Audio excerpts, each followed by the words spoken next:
Hello, I'm Philip Taylor from Richmond Green Chambers. I'm talking about this book, Conditional Fee Agreements, written by Wignall.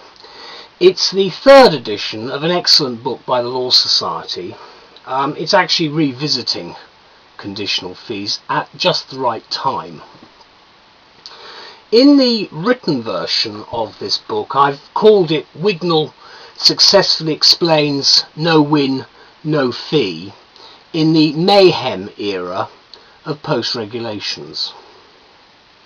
The problem we've got is that the law is going to change, the practice is going to change, probably quite soon. But this book, in my view, is the best book in its field to describe what conditional fee agreements are and the other ways of funding contentious litigation, which is obviously covered in this book. Certainly at a time when we're celebrating an anniversary of legal aid, and at the same time looking to the future and what we can do with the no win no fee concept.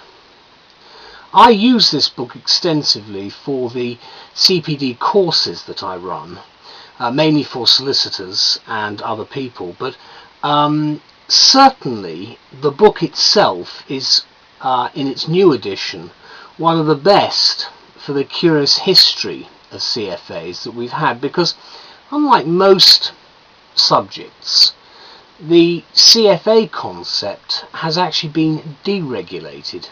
It underwent a U-turn in 2006.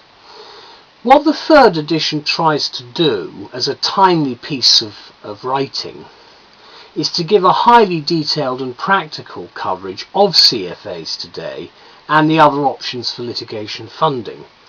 It looks clearly at the challenges of CFAs in the post-regulation era, and it gives some practical guidance treatment on what to do when you're confronted with certain problems, part and parcel of what I actually teach for the continuous professional development work that we do.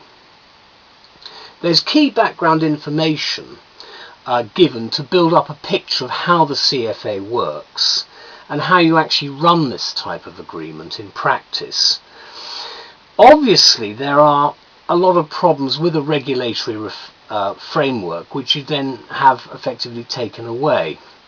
The government have clearly been very unhappy with this. Jack Straw, as the current Lord Chancellor, has set up a review, and we will await sometime in 2009 the challenges that will confront. This book by Wignall has 13 chapters, and it's divided into 3 parts. Part 1 is about the main principles, which is actually quite useful from a historic perspective. Part 2 looks at CFA law and procedure, and Part 3 covers ATA insurance. Wignall concludes in his preface, and he says the following: "A malevolent word about CFAs has now been uttered by every category of person who has had to have professional dealings with them."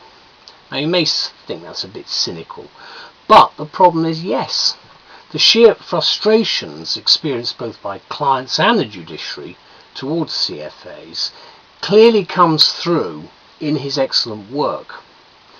And I think he's to be commended, with the help he's got of a couple of authors, for producing something that's actually a very useful practical exposition for mainly for solicitors, but it obviously assists members of the bar as well. I think the position is, each time I try to present a CFA course, I wonder what the future is going to hold for the people who come on the course because of the difficulties that we've now got.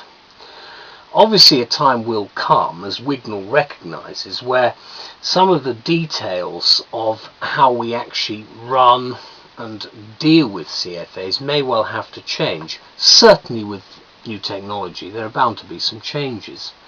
The feedback I get has been very balanced, both sides. On the one side, in the courses I have, people say we should have total deregulation and do what we want.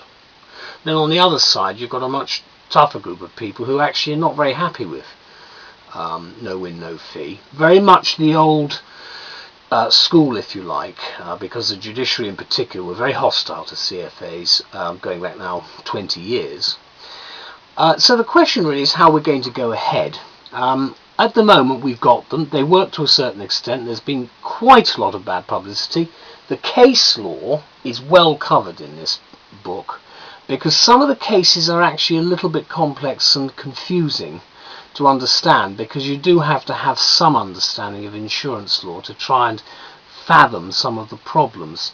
However, I hope that the period of mayhem that we've had in the post-regulation era is actually going to end soon, and as Wignall suggests, obviously we'd like it to end sooner rather than later, because I think everybody would like to know where they stand with CFAs in the future, and I think the clients are actually owed that.